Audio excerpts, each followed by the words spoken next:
Before we begin with the show, I just want to take a minute out to shout out our friends over at Bitwise.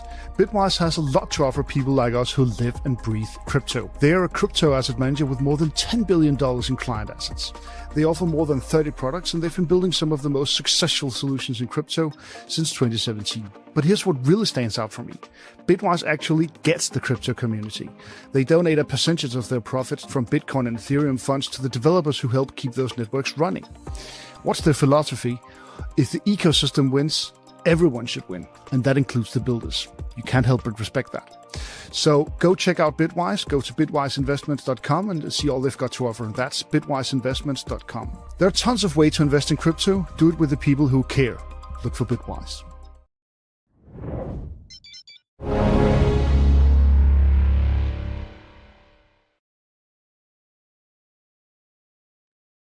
Hello out there, welcome to Macro Mondays, welcome to Real Vision. My name is Mikkel Rosenvold, I'm your usual host, and as usual I'm joined by Andreas. Welcome to the show, Andreas. Good to see you, Mikkel. It's the final show of the year as far as I remember, right? So, Christmas is right around the corner. Tomorrow morning I'll drive towards my in-laws and celebrate Christmas there. So that's why I'm, donning my cap here, and I'm ready for a vacation. And the market is green today for once. So it is a green hat for a green day. Now this is Europe, so obviously we're always already way past the Christmas holidays. Everyone's at home today. It seems like in the middle of Copenhagen here. So that's great. We're living up to all the prejudices there.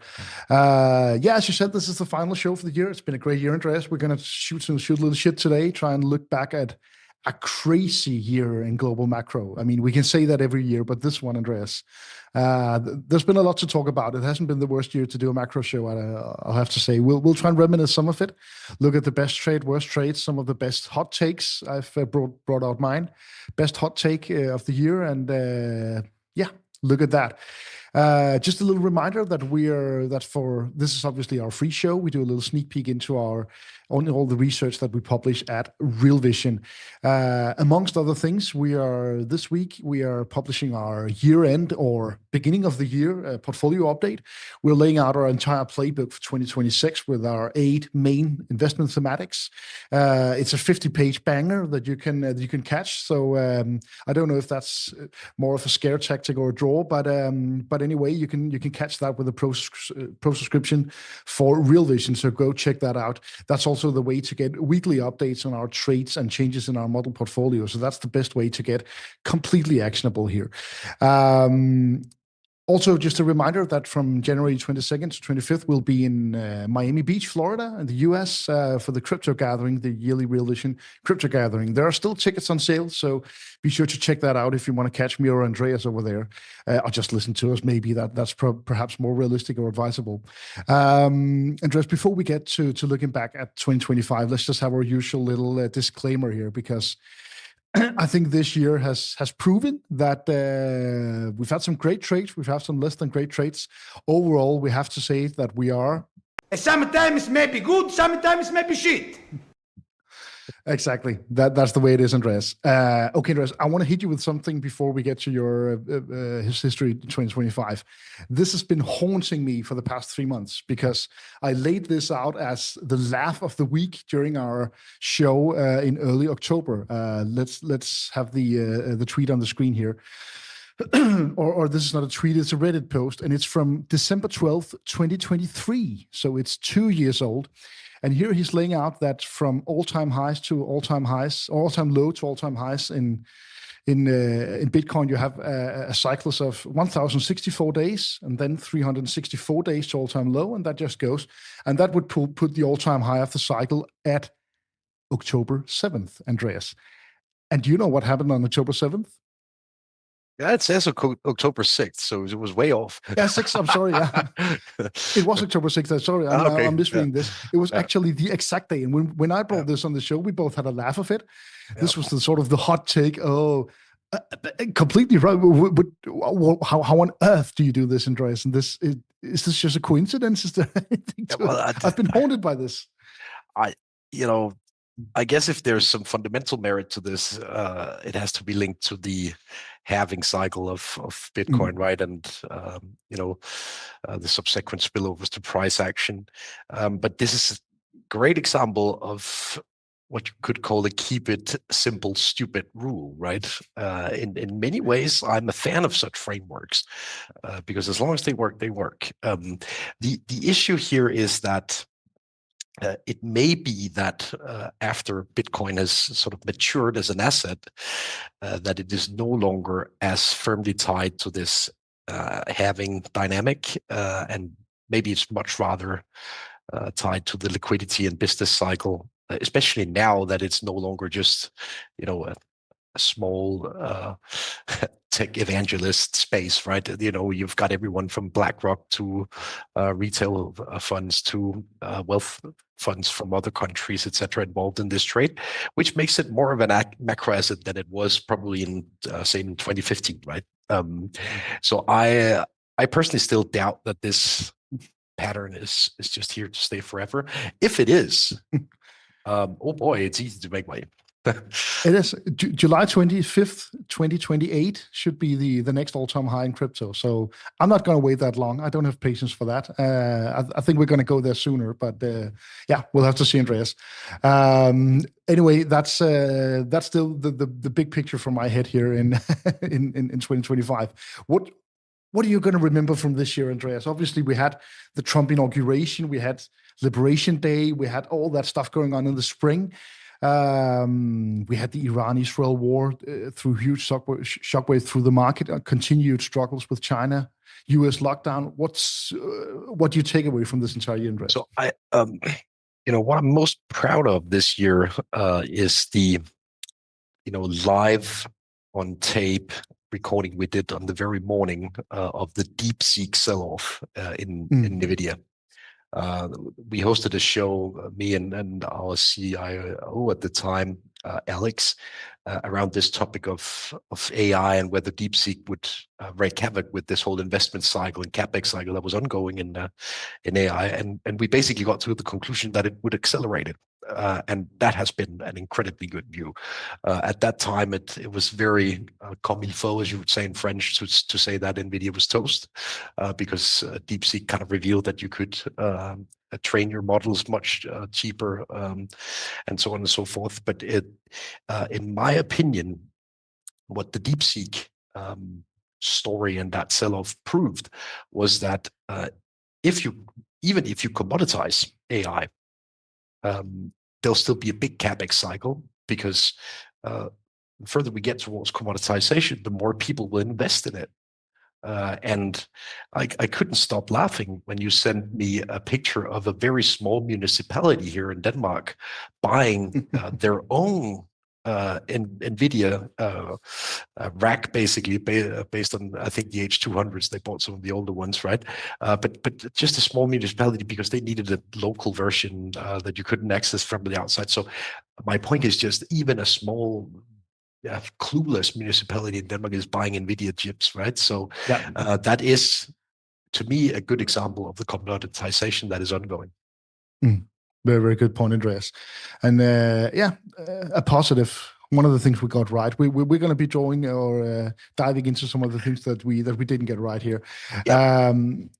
But Mikkel, let me add that we had a great trading year up until mid-October, and then we saw a drawdown. Up until this Reddit post. Yeah, exactly. It's this anonymous bastard from Reddit that spoiled the party. So as I wrote, I think it was last week, we've gone from a Lambo year. I even think I talked about buying a Lambo that week. So you did. Maybe I jinxed it. In all honesty, to what I call a Mercedes year. Quite literally, I've just bought one. So you bought a Mercedes, yeah. Yeah, but as someone commented on that, remark, at least you're not walking, Andreas, and I think that's great.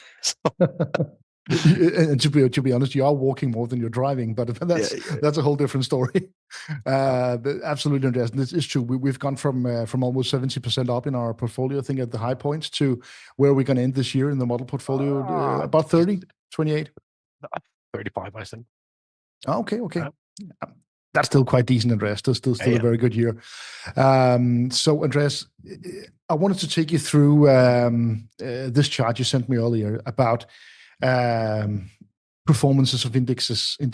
It's called in various countries, and I think I do a Danish podcast, and I was asked there which European countries can outperform the US stock market this year, and I said only Denmark. That was obviously very big when the year started. That was obviously very wrong. What drove these disparities between U.S. markets and European markets, and what did you see here, Andreas? Yeah, just for the sake of clarity, I know these are Bloomberg tickers, right? So the top of the leaderboard is basically Korea here. So I guess that's EWY is the Korean index, and it's very semiconductor heavy. Obviously, Hunex has had a great year with the rise of memory spot prices and so on and so forth. EPOL is the Polish ETF, so I guess there is some merit to this view that Poland will be on the receiving end of some of the funds that will flow into Ukraine in terms of the rebuilding there. Quite surprising, the EWP is the Spanish index, Mikkel. And why is that on 72% and that's incredible. Taking second place, right? It's very bank heavy. Banks have had a great year in Europe, not least, but also in Japan, and it's very cyclical. And for once, we've seen this very uniform cyclical uptick across most regions in the world at the same time. Typically what you see when the dollar weakens as well. And therefore we have the SPY, the S&P 500, pretty low on this leaderboard, right? So, I've personally been mostly active in US single names. We've been fairly active we've had the banks trade right most of the year. We traded both Korea and Poland early. We probably sold them a little too early as well, but had both of these trades on as well. So, we've had much of this right. And to be honest, I think the simple best guess, and now I will be accused of recency bias, is that we'll get a similar year next year. Very pro-cyclical year, steeper yield curves, in many places still rate cuts into this, which is a very interesting cocktail. Especially in the US, we'll probably get maybe say 4 or 5 rate cuts into a pro-cyclical setup globally, which should bode well for returns. And I still hold the contrarian view that we can already now see that the labor market is improving. We have positive year-on-year trends in job postings in the US. We have a lot of temporary hiring going on already. And that's also the stuff you see when there's a pro-cyclical environment, weaker dollar, credit creation flowing from private banks, commercial banks across the globe. So maybe the big, flip side to this was that this didn't prove to be a strong Bitcoin year, for example, right? No, that's true. This pro-cyclicality, this liquidity and credit creation by commercial banks instead of central banks proved to be better for a boomer asset like banks rather than Bitcoin, right? Now we have this light QE in place from the Federal Reserve, which obviously alters the picture a little bit. But I think the real world assets will do well in 2026 as well. I also think Bitcoin will do well, but I think it's a good idea to hold banks, for example, and we do hold banks both in Europe and Japan still. Yeah. Speaking of Europe, Andreas, I think one of the big ones here is obviously the interest rates, because a lot of these countries are driving this growth or trying to drive up growth. When we talk about France or Germany via government spending, at some point we're going to have to talk about their debt levels. That's obviously very much related to interest rate, how quickly that become a topic. And then the big question is, if we see this cyclical upswing in Europe as well, will it drive jobs with it? Because if not, if we see a weaker job market development, that's gonna have huge impacts politically. But we'll have to see. We have no major elections in Europe outside of Hungary and ourselves in Denmark next year, so we should have a little bit of working space for the governments both in Germany, Spain, Italy, around the continent. Mikkel, I'd like to highlight one of the single name cases for next year that we've that we have in our portfolio, given what you just mentioned on the labor market in both the US and in Europe, because we have seen weak hiring this year. We've seen net layoffs, for example, in warehousing and logistics. I think that's very related to robotics, industrial robotics, right? But what about, going from model to agent in the artificial intelligence space? Could we get to a point where you and I don't necessarily take all of the decisions in our fund setup, for example? Can we get an agent to do that if we train it well enough? I think that's very likely. And, the company called UiPath is very interesting because they work in that exact cross air, if you know what I mean, between AI and robotics. If you want to automate, and you even want to go as far as automating your decision making, which I think that's really where you can start to increase productivity, even among those workers typically sitting in front of desktops, right? One thing is to automate manual services, but another thing is to automate decision making in financial services, consulting, and stuff like that. But we're getting there, and that's why I think 2026 will still be, an eye opener in many ways for the amount of utility cases that will arise. Absolutely, Andreas. Okay, we do have a few listener questions here, Andreas. We'll see how many of those we can cover, because I also want to force you down memory lane a little bit and force you to pick your best winners. It doesn't have to be the biggest returns, but what were your best? The best vibe you had about an investment looking back at 2025, Andreas? Which stock would you pick, or ETF? If I look at it from a return perspective, the best stock that we've had in our portfolio is Rigetti Computing. Yes, 250% or something. Yeah, something like that. Yeah, and it's obviously one of those stocks where you're basically trading a narrative because they're not making any money. They will not make any money next year. We're probably talking about a breakthrough in 2029 or something like that. So it is, kind of a technical analysis set up your trading here, but it's kind of worked as an AI levered bet in a sense this year. I personally think that space tech will be the AI lever next year. We're already seeing the first signs of that, right? So I think that's numerically been the best trade. I probably both the best and the worst trade at the same time has probably been DroneShield from Australia. We were some of the earliest guys on earth in this trade. I've actually held it since roughly a year ago, also in our fund, and we became a pretty large shareholder in it. And then, pardon my French, those morons running the company sold all of their equity stakes more or less at once. Was it 3 months ago or something like that? And the stock just fell off a cliff. And I think at peak we were probably up 300% in it, and now we're up 40, something like that. So that's been a contributor, let me put it like that, to the volatility that we've seen in the portfolio, even though we're obviously not risking everything in it. So both the good and the worst trade in the same trade. Can it be like that? I should probably have taken a bit off. No, I agree with you completely, because I just want to show one video here, if we can get it on screen. It's about drones, because drones is one of our big topics for 2026 as well, Andreas. I think this is one thing that a lot of people underestimate.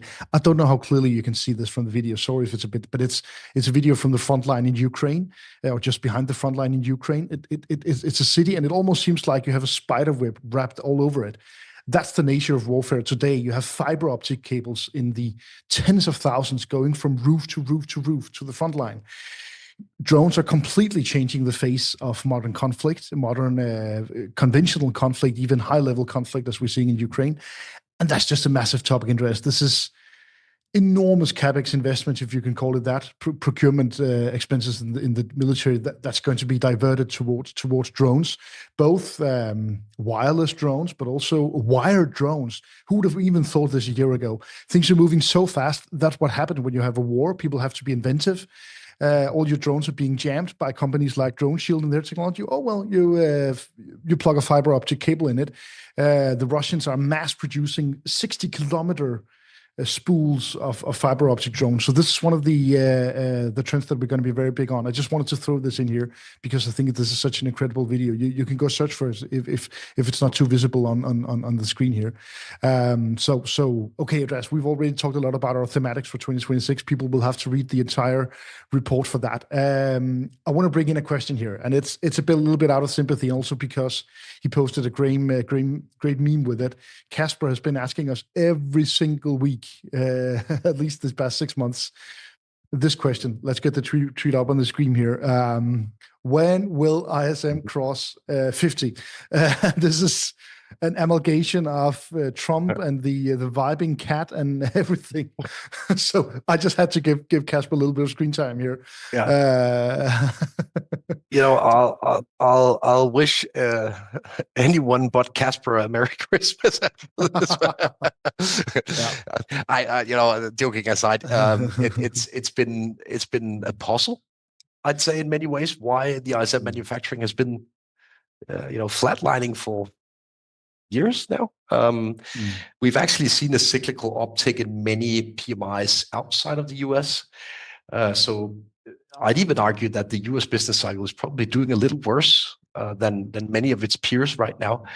And, my thesis has been that the sample of the ISM manufacturing is very, very sensitive to tariffs, since it is a sample that is mostly consists of companies with cross-border operations and not least cross-border production, meaning that tariffs will ultimately be a big test for sentiment in these exact companies. So the ISM PMI has undershot the S&P PMI, which is larger sample, much more focused on domestic trends, etc. So I'm not necessarily sure that I worry too much about it, but let's see what it does in 2026. Casper, sorry, you cannot get me to say that it will happen next month, because I've said that 3-4 months in a row. Sorry. Absolutely, Andreas. Okay, and just looking into 2026, what are some of your biggest fears? Because we get that question a lot. What are the next liberation days? What are the next tariff wars that you have on your radar? For me, the whole AI trade is not necessarily a trade about credit markets. We had this scare, was it a week or two ago, with Oracle not being able to fund its leasing setup in Michigan, with the data center there, and Blue Owl Capital apparently raised the stakes in that deal to an extent that Oracle disliked. I think the first sign of one of the big hyperscalers on a rate of change basis not investing as much in AI. That is the clue to get the fuck out of that trade. We've seen the exact opposite so far, and I think we'll continue to see the exact opposite at least 2 quarters forward from here. The second half of 26 could be where we peak. In many ways, my biggest fear is that this is the last year of the economic cycle. In 2026, we'll get some juice from this easing of liquidity and capital requirements for US banks early on next year. That will provide the last bit of tailwind for the economic cycle, but I'm not sure that 2027 will be a strong cyclical year. I can of course be wrong, but that's kind of what my models suggest for now. And therefore, I always struggle to figure out what to do when I think the cycle has peaked, because I personally do not prefer to short anything. So we'll have to figure out how to allocate into that potential peak somewhere in the second half of next year. But I don't think we've peaked yet. And technically speaking, it looks very, very solid right now in equity space. I think we'll make new all-time highs very soon. That's great, Andreas. We have time for one more question here from Daniel Holland. We're shooting the shit a little bit here, Andreas, so we will go a little bit off topic, but we're actually getting 2 of these questions. Who are you betting on to make the World Cup final? this summer? Slight chance Denmark will go there, so I don't think we're. No, I think France. Yeah. And I'm a big fan of Carleto Ancelotti, so I hope that Brazil will reach the final as well. That's a good one. Maybe one of the home countries, the US or Mexico. That's going to be my bet. A bit of a surprise over there, but we'll have to see. Any final words, Andreas, before we round off? It's been a crazy year. I think we've had lots to talk about each and every week. Some of it's been good, some of it less so, but we've managed okay throughout the year.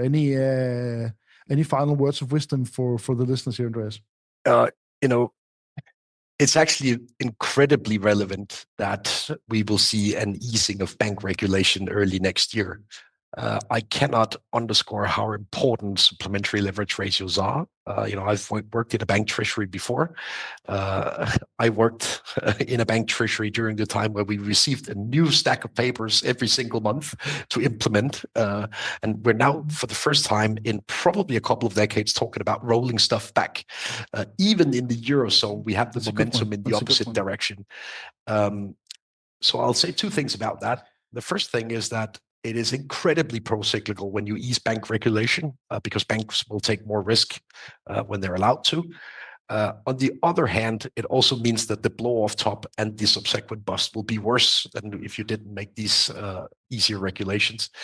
So I actually think to some extent this new supplementary leverage ratio, as it's called, I think it is quite bizarre piece of legislation because it increases the risk of a financial crisis down the road, but it also increases the probability of 2026 turning into a melt-up year. And I still think that's exactly what we have ahead of us. Probably 6 months of complete gung-ho, euphoria, maniac markets with big swings back and forth, but mostly up. Yeah, and I mean that's exactly what we talked about on Europe as well. You have the whole German stimulus package. At some point, we're going to have to deal with the government debt, but for now, hopefully we'll have a train to ride for next year. I'm not sure how this will work in English, but as I typically say to our Danish audience, next year's markets, if you suffer from diarrhea, then buy some bonds and leave. It will be that kind of market. I think we will have big volatility in both directions, as we've also seen in AI over the past 3 months. No place for lettuce hands. It's that's probably a better saying in English.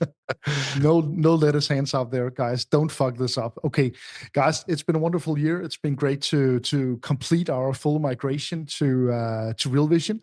Thanks to all the subscribers from our old platform who made the move. Also, thanks to everyone who's just watching us here. We really appreciate that.